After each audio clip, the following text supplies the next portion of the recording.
What's up guys, my name is Miljan and I'm a project manager at Idea Booth, and in today's video I'm going to be showing you guys how to structure your digital marketing agency.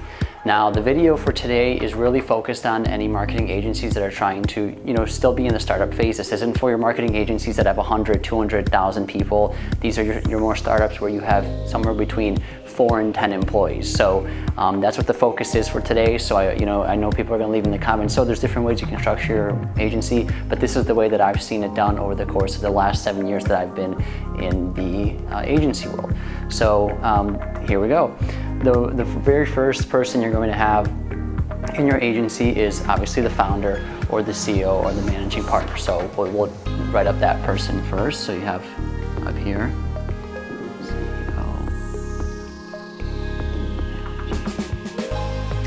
partner, and then president, whatever they want to call themselves.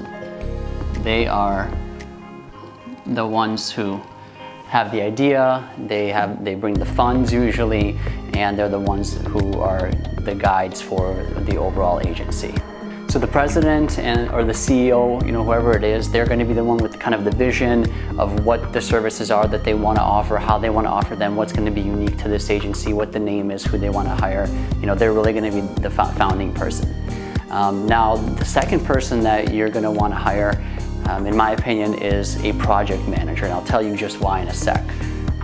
But the project manager is really going to be the one that oversees all of the projects, is responsible for the success of the projects and for the happiness of the client and the budget.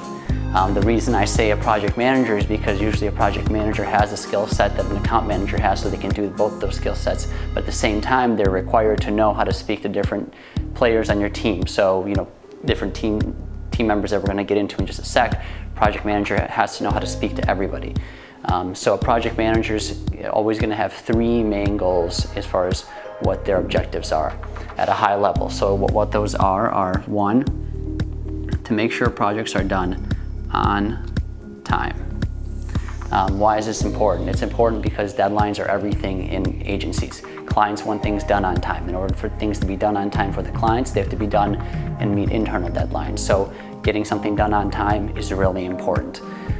The next thing that they're going to want to do, or the goal that they're going to want to meet, is every project is going to have to be on budget. So budget, of course, very important as well. Clients have budgets that they need to stick within. Agencies scope projects based on budgets, and a project manager is responsible for keeping it within that budget. They're also going to be the one at the beginning of the project who determines what the timeline is going to be and what the internal budget is and what a project should be charged for a client. And ultimately, the last thing that I like to add to this that a project manager is really responsible for is happy client.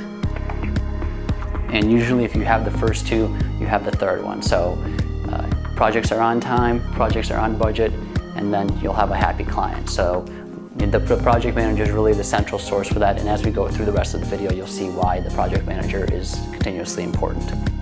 So after you've hired your project manager, at the same time you're going to want to hire someone who's more strictly an account manager. So your account manager I'm going to put out here. Now, a lot of people in every agency that I've been in have always asked, and the question has been asked, what is the difference between an account and a project manager? And I can do a whole separate video on what the difference is for an account and project manager, but pretty much the main difference is that an account manager is more so responsible for getting the day-to-day things done and communicating individual tasks that are completed, whereas a project manager is more responsible for the overall project and needs to make sure that the day-to-day stuff is being accomplished and the team has the tools to do it. So an account manager is the person who they'll be doing the client facing and the interaction, and they'll also be managing the day-to-day. So we'll put those 2 in here. Client facing and day-to-day. So for example, if you're one of the service offerings that you're doing is social media, and again, you're working in a smaller agency, you're more in a startup field, your account manager is going to be the one handling the day-to-day community management and support for one of your clients. They're the ones who are going to be going on social media, responding to fans, making the posts, running the ads, things like that. So that's where your account manager will fit in. So now you've got these two. These are really your two primary people who are going to help with the execution and getting things done with the client. Now, to get even more deeper into it, one of the first sort of actual execution roles that you're going to get is a designer. Now there's very different types of designers that you can hire, but for right now I'm just going to write designer as general and then give some specific examples of the different types of designers that you can hire. Now, why is designing important? Designing is important because every single client that you work with at one point or another will need some sort of design services, whether it's for their website, whether it's for marketing collateral, whether it's for a email campaign that they want to send out, whatever it is, they're going to need design services. So, you know, the type of designer can vary. Anything from print to marketing material. This is one type of designer. Then you have your web designer. So this consists of user experience and visual designers. And there's so many names. I mean, visual designer can be a graphic designer. Some designers do all of this, some of them do one or the other, depending on how specific they are. And then your third type is going to be, what did I have on there? Oh yeah, logo designer. So, you know, if you're helping a client launch their new brand, they might need a new logo if they don't have one already. So a logo designer. And again, like I said, a lot of designers have cross skill sets where they can do logo, they can do print, they can do marketing, but maybe they can't do web. Web's a little bit more specific, but ultimately these are the type of designers that, you know, different types of designers, and you'll want to hire someone who can do, you know, the role that your agency is going to be providing as a service. So these are sort of the first three roles. The next role is going to be a copywriter. So I'll put copywriter.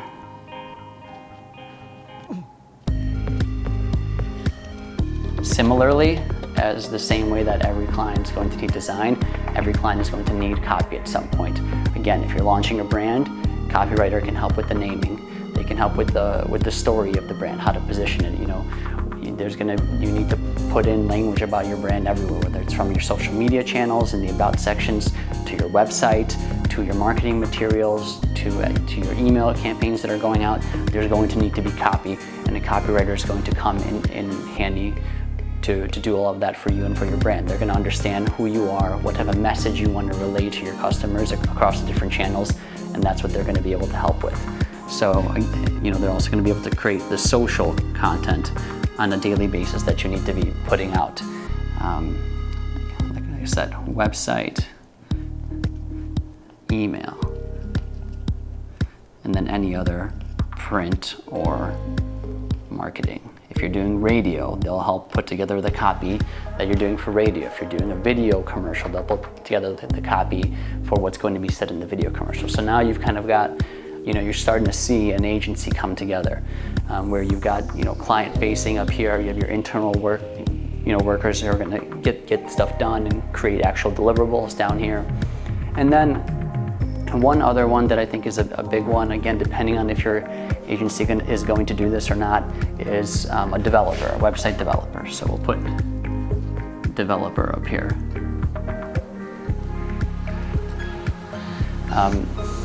At this point, you're an agency that's just starting out. You're, like I said, single digits, 10, maybe 15 people.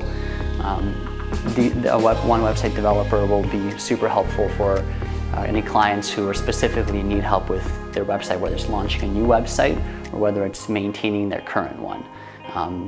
If you're launching a new one, usually, especially for newer brands that are, you know, just starting out, they won't need huge websites, so you can use just one developer. For big agencies, of course, they're going to have a full team that's just specific with front end and back end developers and a bunch of designers and different types of designers and the QA and testing team. You know, that's not what we're talking about here. Here we're just talking about a smaller agency that's going to need to help some clients with some of their website development needs. So what you'll want is a developer who can do front end, back end, also known as full stack, front end, back end. The front end of the website is the part of the website that you see when you go to www.miljan.com. facebook.com, which you see that's the front end.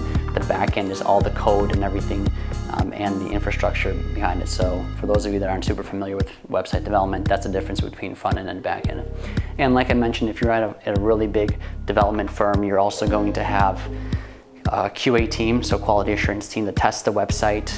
You're going to have a BA, a business analyst, who puts together the requirements. You're going to have obviously a project manager as well, an account manager. You're going to have different kind of designers. But for this size of an agency and the size of websites here, which are usually anywhere between 1 to 9 pages max, your about homepage, about page, contact us page, maybe an our story page, that type of thing. One developer is okay, and they can actually handle the testing and potentially even work on it with the project manager to help support.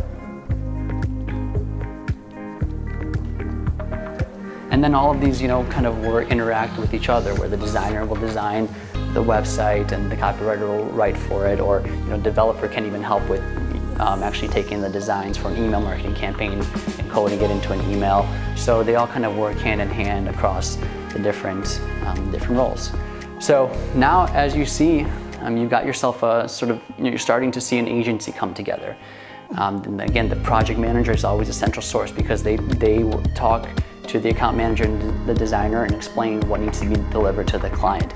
And then the account manager works with the designer to make sure that it gets executed on a day-to-day basis. If they have any problems, they go back up to the project manager and he helps them solve them. If there's any issues, the project manager will adjust the timeline or add more budget if the client wants something that's out of scope, ultimately with the goal of keeping the client happy. Same thing when there's copy that needs to be done. Project manager works with the account manager and the copywriter to make sure that it's clearly communicated what the deliverables are and that it gets done. Same thing with the developer. Now, there are some things that, especially for smaller agencies, you're not going to necessarily need a role right away to do these things, but there are things that an agency does need to do, and usually they're almost always taken on by the CEO or managing partner or president in the early stages of an agency. So those are things like sales. So depending on if it's relationship-based or if it's there's a specific way that sales are going through networking events or through email marketing or through digital advertising, that's usually handled by the CEO or the president at the early stages, at least. Once your agency gets bigger and it makes sense to get a role like that, you can get someone who's specifically a salesperson or more than one salesperson. The next one is HR. I don't know exactly what the law is, but I think something like after you hit 25 full-time employees, or maybe it's 50, whatever it is, then you are legally required to have a full-time HR person on staff. But when your agency is so small, you don't really need a huge one. And of course, there's now more kind of freelance HR people who are willing to work off-site that you can hire for a specific amount of time to make sure that any HR needs are being met, whether it's just employee happiness, payroll, benefits, things like that. And then the last one is accounting and finance. So this just goes along with making sure the numbers are right in terms of invoicing, tracking which invoices have been sent, have been paid, which need to be paid. Again, a lot of this will fall on the president, especially at an agency of this size. Of course, some agencies might hire an accounting person right from off the bat. They don't have to. We didn't for a long time. Now we're at a size where we can and we need to, so we do it now, but we didn't always have one. So like I said, this is your kind of start to an agency, of course, as you grow, and the more type of roles that you have and the more clients, depending on, are you getting a lot of more website clients, or you're getting more design-based clients, copywriting clients for PR articles or whatever it is. Some of these roles you're supposed to get more, and some will stay at one or two, depending on what the goals are of your agency. But you can see kind of this is a good beginning structure for what an agency should start to look like. And again, this is not for your big agencies, over 100 people. This is really more so when you're talking about agencies that are just getting started, 5, 10, maybe 15 people. This is kind of where you would start and hire these types of roles. So if you have any questions, leave them in the comments. We'd love to hear from you. We'll be doing more videos, so feel free to subscribe to our channel. And if you have any interest in working with Idea Booth or just talking about agency life, please contact us via the link below. So thank you, and we'll see you next time.